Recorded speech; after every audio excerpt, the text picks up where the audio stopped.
Hey guys, we're here with Dr. Erin McGintee.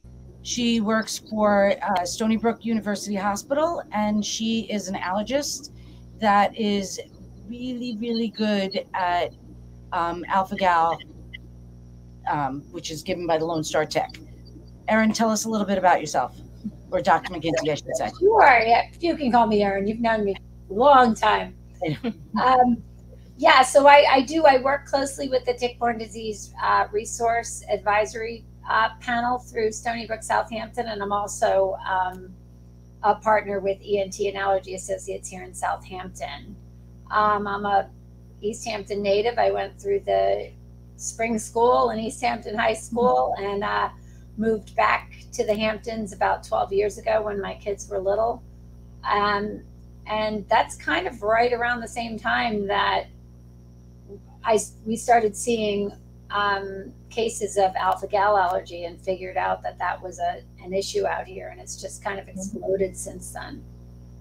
You were one of the first doctors to really start delving into that out here, correct? Yeah, it was a relatively unknown, relatively recently discovered allergy in general when I moved back out to the Hamptons. So it was first characterized in 2009, like the first medical publications on alpha-gal allergy, and the first paper that made an association between Lone Star tick bites and alpha-gal allergy was published in 2010, which was about a year after I moved to the Hamptons. So that's crazy new for allergies and papers. It had probably been around much longer than that, but nobody knew what it was. Right. And what were the symptoms that you were seeing, and you knew that it was different than the typical life? Yeah. It's funny. It took me a while. The first case I recognized was not actually the first case I had seen. It was just the first one that I made the connection what it was, and then retrospectively I went back and I realized I had seen some other people who fit the story, and we went back and tested them. But what I was seeing were people who were often waking up in the middle of the night having these reactions that sounded like anaphylactic shock, hives, itchy skin, a lot of gastrointestinal symptoms, a lot of nausea, vomiting, diarrhea. Some of them were even getting dizzy, lightheaded, passing out. But it was unusual that it was happening in the middle of the night, and it was unusual because the foods they were describing were foods that they had always eaten. They weren't foods that we typically associated with food allergies. And some of the people were coming in already with a preconceived notion that it was something else. So, I had one guy who thought he was allergic to shellfish. I had a woman who thought she was allergic to peanut butter, even though they had always been able to eat them before. And the timing wasn't fitting. Other food allergies happen immediately, and they don't just suddenly develop in an adult who's never been allergic to that food before. And then I would you dig deeper, and then you find out, well, not every reaction happened with shellfish, so, you ask them more questions. And the one guy that made the light bulb go off in my head had told me that it was always seemed like it was shellfish, but a lot of times it was like he had surf and turf. Like he went to a restaurant, he had like lobster and steak, or he was at a barbecue and he had clams, but then he had a burger. And he said the most severe reaction happened after he ate out at East Hampton Grill, and he hadn't had any shellfish at all. He had just eaten a steak. Okay. And in the middle of the night, he had this really severe reaction. And at that point, I had very little knowledge of alpha-gal allergy. Other than that, I recall reading a little abstract in the medical journal about this really rare allergy that they were seeing in the Southeast, where patients were getting delayed allergic reactions to meat. And this was before, they didn't even know the tick link yet. How long was the delay? Like, what can it be? 3 to 8 hours usually. I'd say typical is 3 to 6 hours. Every once in a while, you'll see someone a little sooner than that. Every once in a while, you'll see somebody a little later, but it's never immediate. Like, that's one of the hallmarks of alpha-gal allergy compared to other food allergies. Other food allergies, you usually feel it in your mouth. If you try to give a kid with a peanut allergy a peanut, which I wouldn't advise, but if they took a bite of something, they would taste it, feel it in their mouth right away.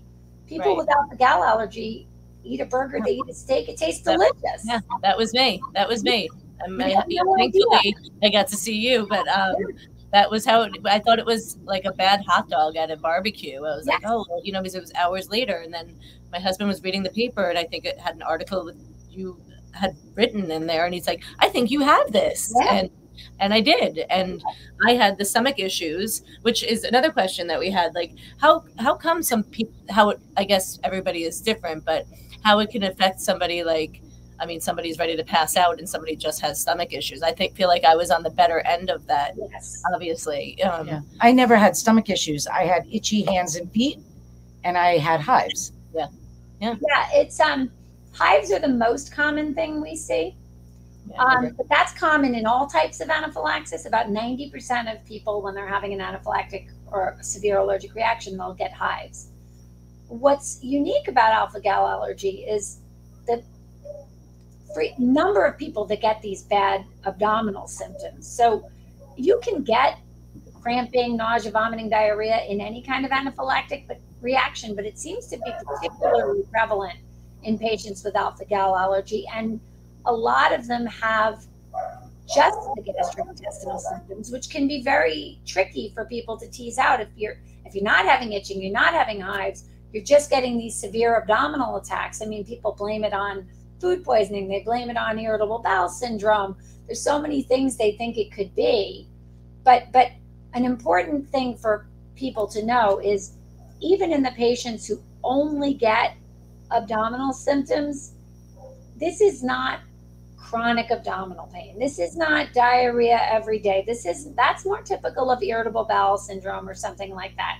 These are still acute onset severe attacks that come out of nowhere. On the bathroom floor, sick for hours. You go from 0 to 100, and then within a couple hours you're back to normal. So I do see a lot of people where they have a lot of GI symptoms and they ask their doctor to send an alpha-gal test. People can have a low positive alpha-gal test and not necessarily be reacting to meat. So it's discouraging sometimes because people come and they think I'm going to say, oh yeah, don't eat meat and your symptoms will go away. And they say, well, I've been avoiding meat and I'm still having diarrhea every morning. And I think maybe I'm eating like a trace contaminant. It's like, no, your symptoms are probably just not alpha-gal allergy. If it's alpha-gal allergy, it's pretty obvious. You're awful 3 to 6 hours after you eat meat. And within an hour or two, you're kind of back to normal. And it doesn't happen again until you eat meat again. So even the people who don't get hives, it still should be a very obvious eat meat, 3 to 6 hours later, have a horrible acute onset reaction. Right. Yeah. It's scary. It's scary. It is Thankfully, scary. I could eat meat again. Good. Yes. So that leads me to another important point that people need to know, because I've had a lot of patients who say, oh, I had that allergy, but I waited 6 months and then I ate meat again and I was fine. And then they tell people that as if that's like the rule, like, oh, 6 months and you're better. Like, it really, every patient is unique. And how quickly alpha-gal allergy goes away. It is true that the longer you can go without a Lone Star tick bite, the better the allergy will get. But it can also come back. And people also sometimes, and I do tell people that when I do the consult, but I see people, sometimes I see them 5 years ago and they never come back. Suddenly they show up 5 years later and they're like, oh, I went back to eating meat. And now all of a sudden I had this horrible reaction. And it's like, well, have you had tick bites? And they're like, oh yeah, I've had 10 this summer. And it's like, that's why it came back. I had refrained from eating meat for like 3 years. And I think 2 years into it, we had tested and you said, okay, it would be time that we could try some lean meat. It was like that time. And it took me a year before I even tried it. I was so afraid. Not that I didn't trust you, but like, you didn't want to go through that again. It's going to be the night that I tested out. And I was like, I don't want to feel that horrible. I'm going to have the turkey burger instead, So, absolutely. Yeah. And then you've obviously been good about avoiding tick bites. Yeah. You're good at tick avoidance, and that's why you're able to eat meat again. I mean, if well, that was part of mom's it. Organics. I was actually afraid to go out places because I was afraid I was going to get bit again. And then I was like, everything not healthy either, So to know, like, tuck your your pants into your socks and put your clothes in the dryer and like do permethrin on your shoes, bring a lint roller. Yeah. Like there's, and the reason why we're contacting you now is because right now is Lone Star season, right? It's the larva in the larva season. So we want people to be aware that ticks are not just a problem in the spring and summer.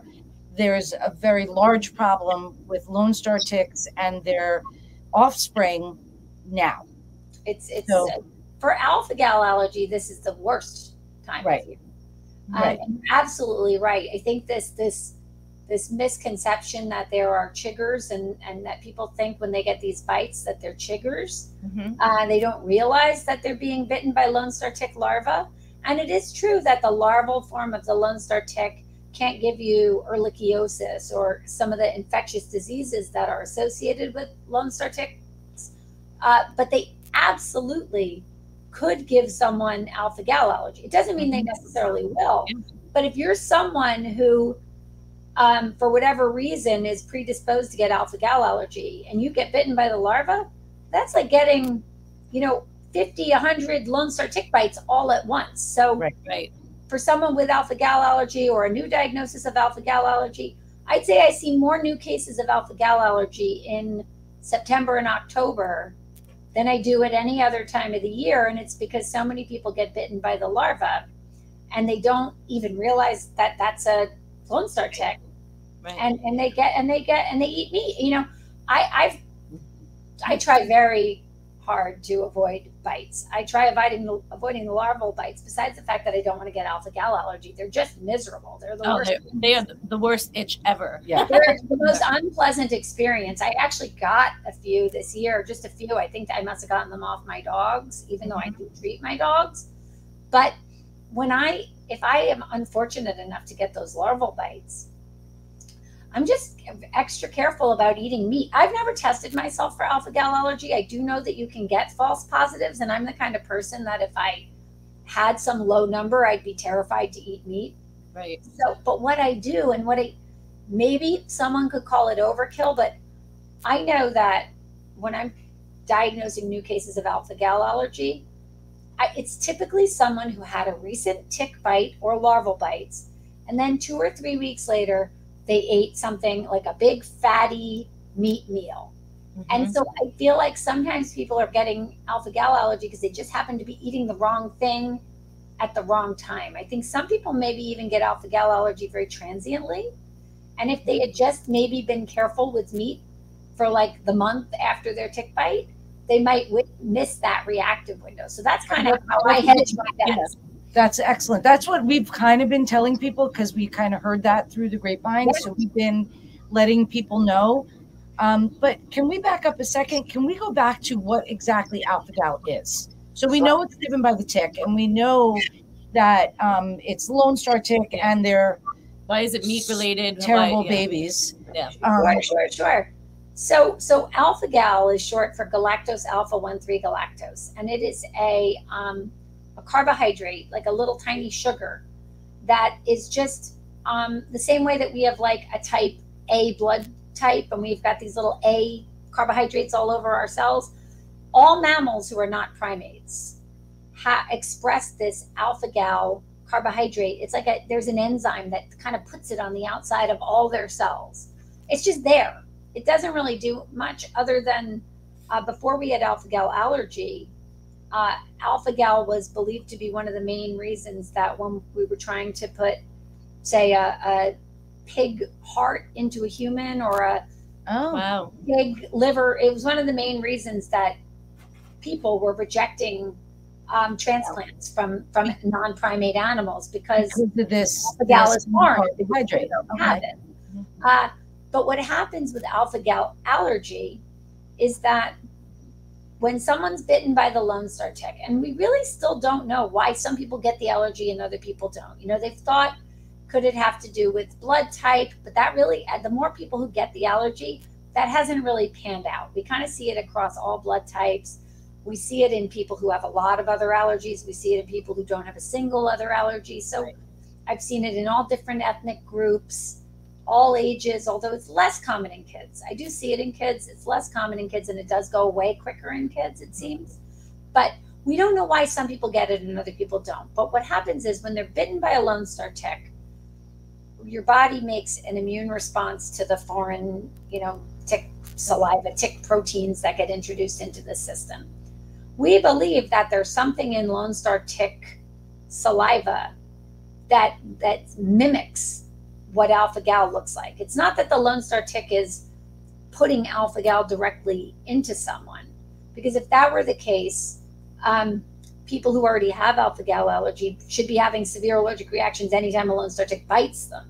You know what I mean? If there was actual alpha-gal in the tick, that would be a problem. And it also wouldn't make sense because the larvae haven't had a blood meal yet. So they shouldn't have, it's not like they fed off of a deer or a mouse, so they wouldn't have alpha-gal in their gut already. You know what I mean? So we don't think it's like direct introduction of alpha-gal into the host. We think it's something in the tick saliva that triggers this immune response where the person starts making allergy antibody. We call it IgE. It's the same antibody that makes people allergic to pollen or allergic to peanuts. But people start making IgE that recognizes alpha-gal, this alpha-gal that's in the meat.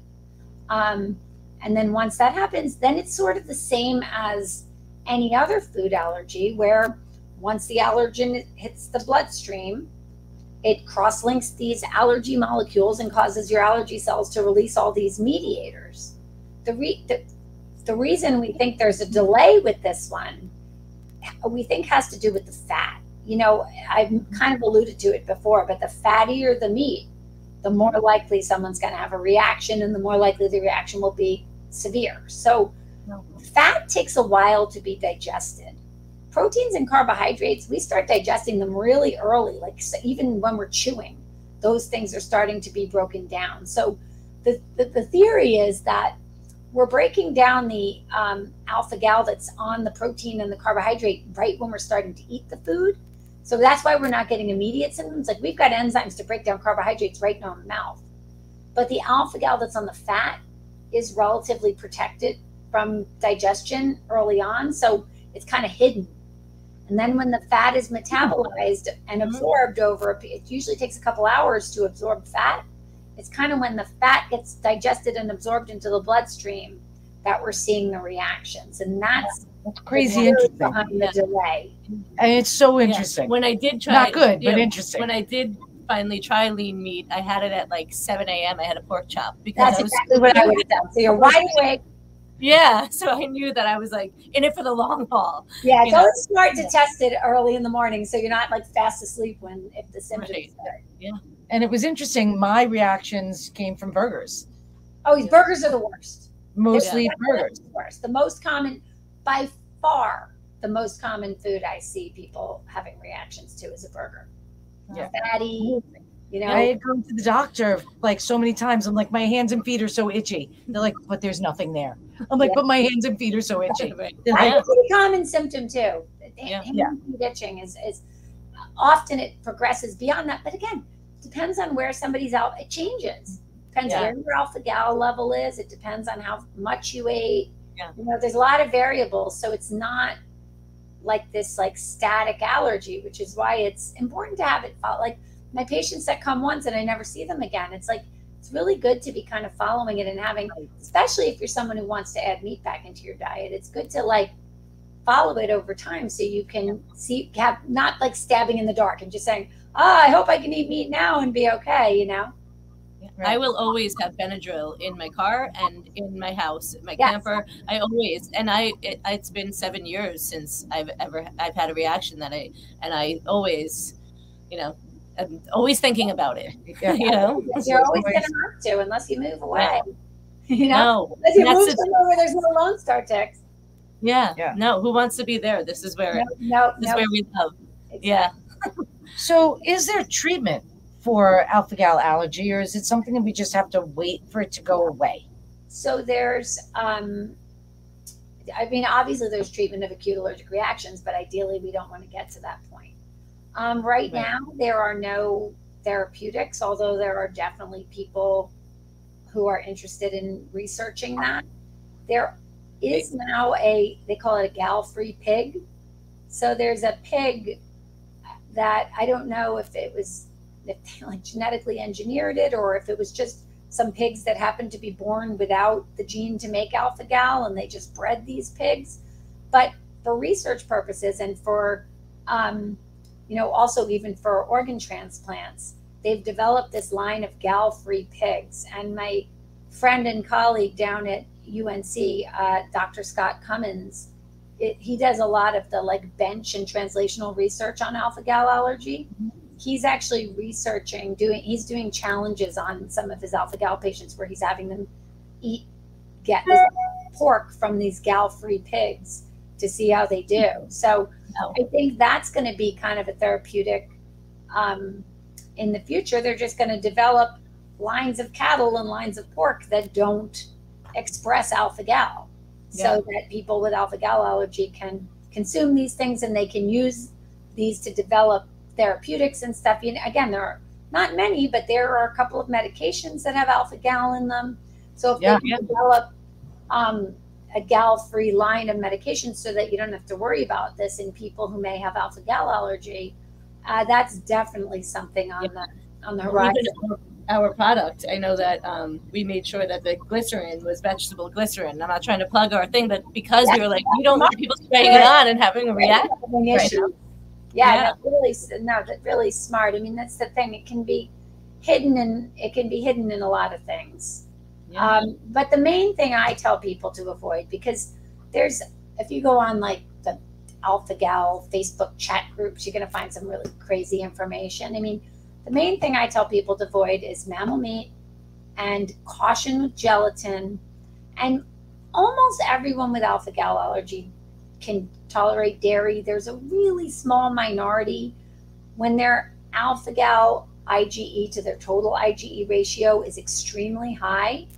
I have a handful of patients who do have trouble with dairy, but that's really the exception rather than the rule. So I have so many patients who come to me and they say that, my doctor, I had a Lone Star tick bite and my doctor sent an alpha gal test and it came back and I haven't eaten meat or dairy in a month. And it's like, so first of all, like, unless you've had a reaction, and it depends how high your alpha gal level is and your ratio of alpha gal to total allergy antibody, which is even more important. You may not even be clinically reactive right now, but the dairy thing, it's good. You may be depriving yourself of something that you need, a protein or, it's in most cases, it's unnecessary to be avoiding dairy with alpha gal allergy. It gets a lot of press, probably far more than it deserves. I mean, it's good to know if you're someone with alpha gal allergy that a very, very small percentage of patients who have the most severe cases may have some trouble with dairy, but to everyone with alpha gal allergy to take dairy out of their diet would definitely be overkill. Well, this is why we wanted to talk to you. We wanted you to talk to people, because the misinformation out there is insane. So we needed to go straight to the source. And now I'm glad you did. I mean, I really, truly, fattier meats are worse than lean meats, but meat is the main thing to avoid. Gelatin, and again, I'll have people say like, oh, well, I was taking a gummy probiotic every night, but the minute I found out I had alpha gal allergy, I stopped taking it. I mean, the truth is, if you were taking this tiny little gummy probiotic and you weren't having symptoms, probably not enough to be giving you a problem. Again, it's very portion dependent. So gelatin in big portions can bother some people. I've seen it, but you don't have to like stop every single thing you've ever taken just because you have alpha gal allergy. You have to kind of like know where you are with your alpha gal allergy. And our reactions were different and our symptoms were different. So you just kind of have to really have a good doctor like you and watch what be aware of what's going on with your body and not overreact. Exactly. Just come see me. Come talk to me. I'll work you through it. Yes, I can talk about that firsthand. That's for sure. We appreciate it. Well, Erin, we really, really appreciate it. Love that you're here. Thank goodness you're so smart.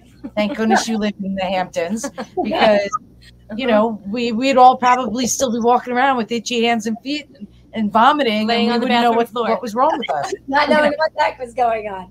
Yeah. No, I'm thrilled. I'm so appreciative that you guys had me on. I think this is really important information to get out there. I think what you girls are doing is amazing. I mean, tick prevention is really the crux of it all. I mean, you don't have to worry about any tick-borne diseases if you don't get tick bites. Right. And that's a message that needs to get out. I have some patients who just say, I say, well, this will go away if you don't get any more Lone Star tick bites. And they, oh, I can't do that. And it's like, You can. it's hard, but Yeah. you can.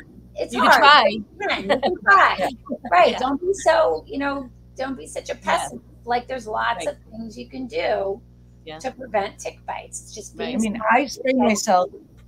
Yeah, I spray myself every day. I spray myself before I go to bed. I spray myself. Yeah, because of the all day dogs. She's Yeah. like, the dogs Yeah, come I'm to gonna her have to start doing that. I think that was how I got my larva. How I Yeah. got my larva this year. And yeah, and Keep you tick probably bites next to the bed. You probably smell fantastic. My dogs don't come in my bed, but they do sit with me on the couch at night. I know. Same. Keep tick wise next to the couch. So, yeah, I will. I'm gonna for sure everywhere.